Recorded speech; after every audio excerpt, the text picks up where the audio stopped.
Il senso della passione e dell'inganno, pagina 130. Psicologia e psicopatologia dell'amore si intrecciano quindi inevitabilmente. Le riflessioni proposte nascono da considerazioni cliniche che invitano a riflettere per individuare quei campanelli d'allarme che possono aiutare a codificare precocemente segnali di disagio o di sofferenza, per favorire una maggiore e migliore consapevolezza dell'individuo rispetto alla vita sessuale e affettiva. Mentre Joey fa colazione, io riprendo a leggere i suoi diari di viaggio che ho iniziato la notte precedente. Poi lui mi raggiunge sul letto e si sdraia accanto a me, con il mio portatile, per leggere il mio 10° libro in anteprima. A mezzogiorno scendiamo per pranzare. Il menù del giorno comprende zuppa di ceci con crostini di pane, roast beef di tacchino selvatico con funghi champignon, una fetta di sachet forte e gelato alla crema. Un pranzo delizioso. Fuori c'è sole. Usciamo a passeggiare nel parco, tenendoci per mano, come due adolescenti, baciandoci all'ombra delle fronde dei salici piangenti e ricorrendoci fra i tronchi secolari dei pini. Al nostro rientro nelle hall incontriamo il cameriere che ci ha scattato le foto del giorno del matrimonio su richiesta di Joey. Le ha fatte sviluppare e ce le ha consegnate insieme ad un album fotografico.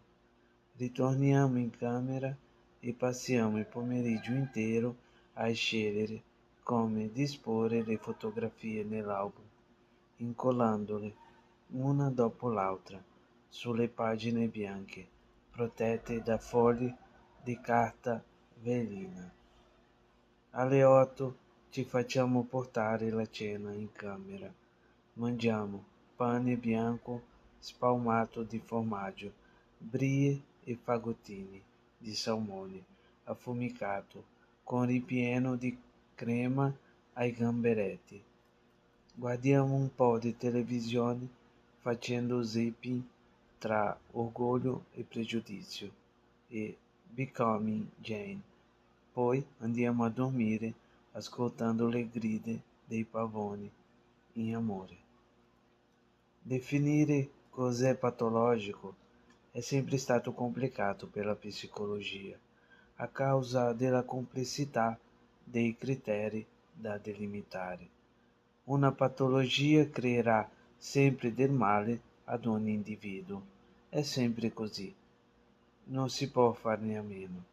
Diventa però difficile tentare di comprenderla. Le persone possono sentirsi male o quanto per qualsiasi cosa e tutto questo è indifferente del sentimento del paziente che la sta sentendo in un determinato momento della loro esistenza. Un dibattito con il quale è ancora alle prese la psicologia riguarda cosa si deve considerare suscettibile di diagnosi o terapia. Il discorso in tale caso si fa ampio, perché non siamo poi capaci di comprendere che cosa accade per davvero all'interno della nostra vita. Ecco che cosa altera i nostri stati emozionali, cambiandoci pienamente. Parliamo della domanda di quali condotte patologiche debbono essere trattate e quali no, quale criterio si deve seguire. Quando si tratta di definire il patologico o l'anormale è facile, ma non è semplice. Si deve partire da determinati punti di vista, per poi dare vita a una teoria molto più estesa di quella che già abbiamo utilizzato. Arrivare a dei concetti è un'azione che accade dopo un certo periodo di tempo. L'esistenza ci aiuta ad arrivare a delle definizioni, che siano giuste, che siano sbagliate, poco importa. Tutto questo proviene dall'esperienza. È l'esperienza che ci forma come persona.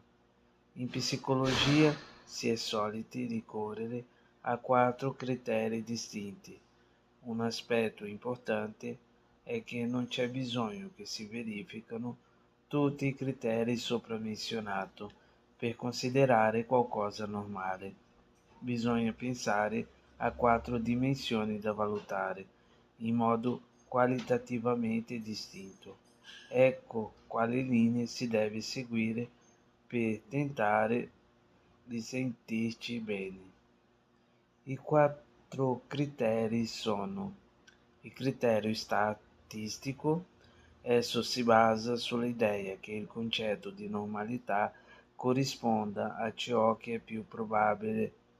È un criterio matematico, si basa sui dati. Le condotte più ripetute saranno normali, mentre quelle che si verificano appena saranno patologiche o anormali. Questo criterio è particolarmente importante. Lo si fa quando si vuole definire un metodo oggettivo per misurare la normalità. Perde efficacia quando si ha un'ampia variabilità.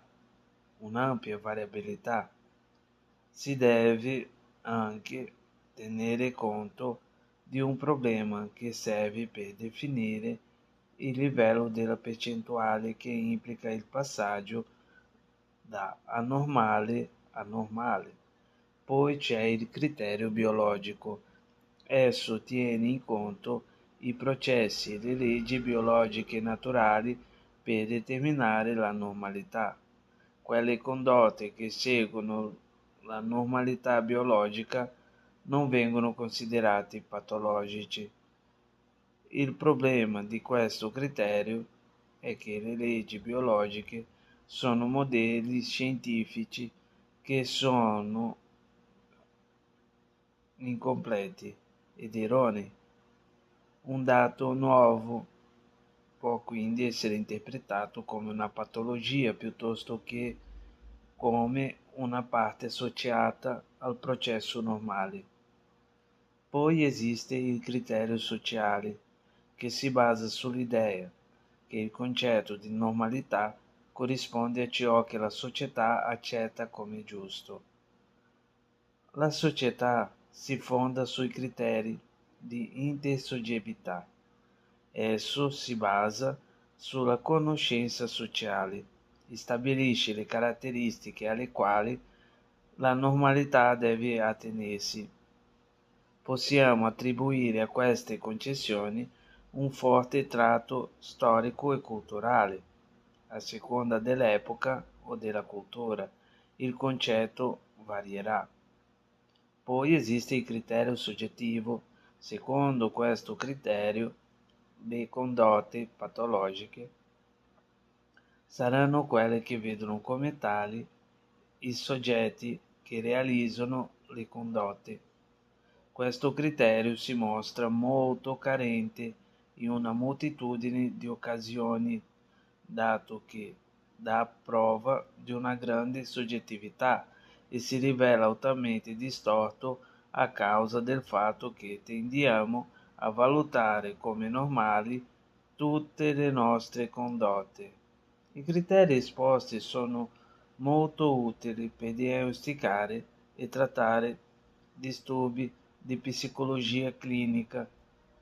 Troppe persone hanno troppe malattie, ma è quasi che impossibile rivederle all'interno della nostra esistenza, dove noi ancora non possediamo il nostro controllo effettivo.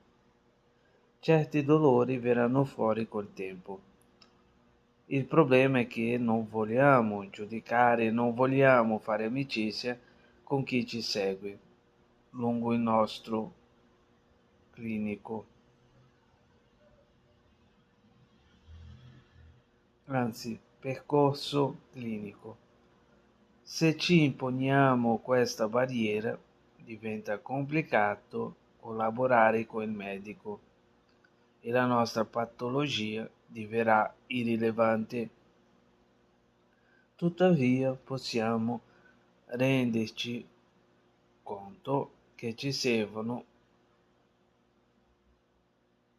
per approfondire realmente il concetto di normalità. Ci sono però concetti utili che servono per comprendere e avvicinarci alle nozioni che abbiamo di quello che è strano o anormale. Il problema messo in questione è che il medico non ci conosce. Lo stesso vale per la malattia e la situazione peggiorerà non appena incominceremo a frequentare dei casi superlativi dove non riusciremo a definire che cosa stiamo cercando perché non siamo poi capaci di comprendere che cosa vogliamo risolvere. Ecco che cosa accade. Non si può descrivere tali situazioni di modo diverso.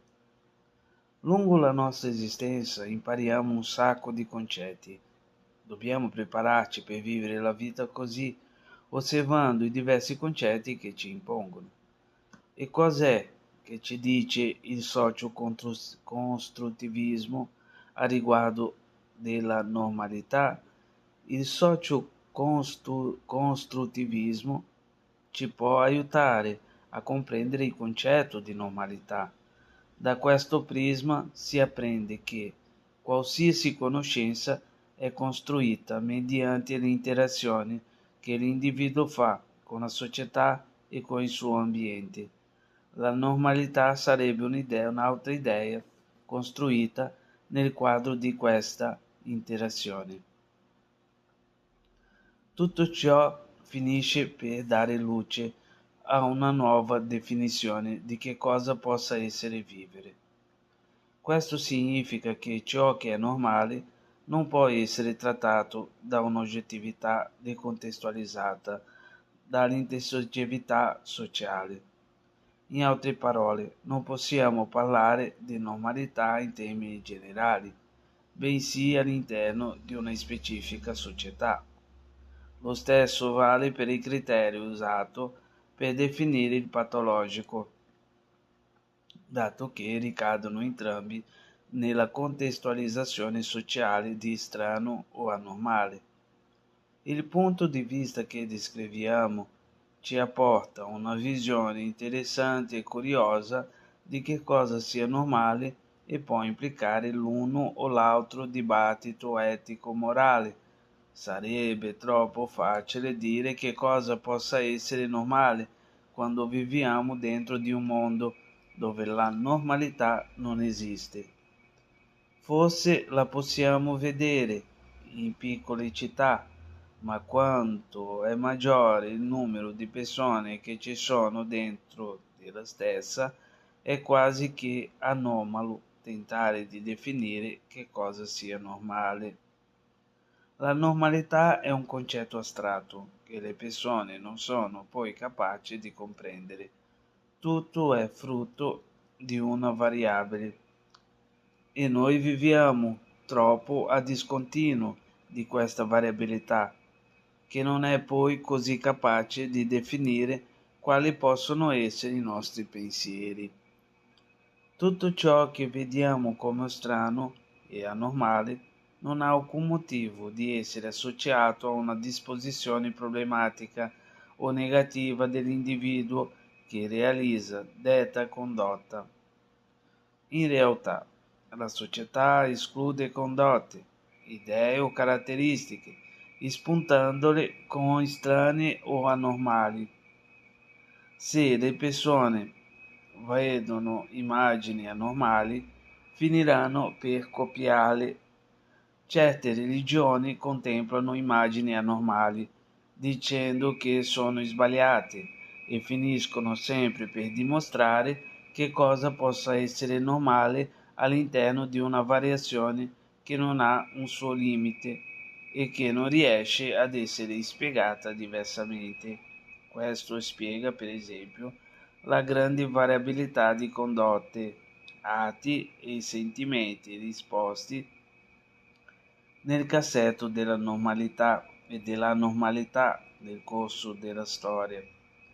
Per esempio, secoli fa era normale e legittimo uccidere una persona se ti avesse ferito l'orgoglio. Al giorno di oggi lo consideriamo assurdo e immorale, almeno per quanto riguarda certe zone del mondo. Ci sono ancora persone che tolgono la propria vita.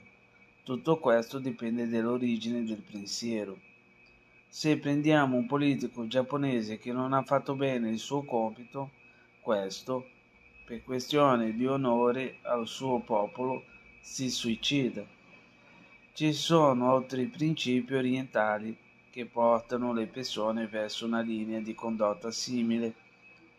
Queste trasformazioni sono osservate un poco ovunque, dipende dall'onore che questa ne ha su di se stessa. Questi pensieri poi ci fanno riflettere sulla nostra condizione esistenziale. Quello che impariamo ci rende un poco più superiori di quello che siamo stati prima. Potremmo dunque dire che la normalità è un costrutto sociale che ingloba i comportamenti, le idee e le caratteristiche che risultano adeguate alla vita in società. Si tratta di una forma di autoregolazione di cui dispone la società. Per questo motivo la psicologia riconosce i paradigmi sui disturbi e sulle disabilità basati sulla diversità funzionale.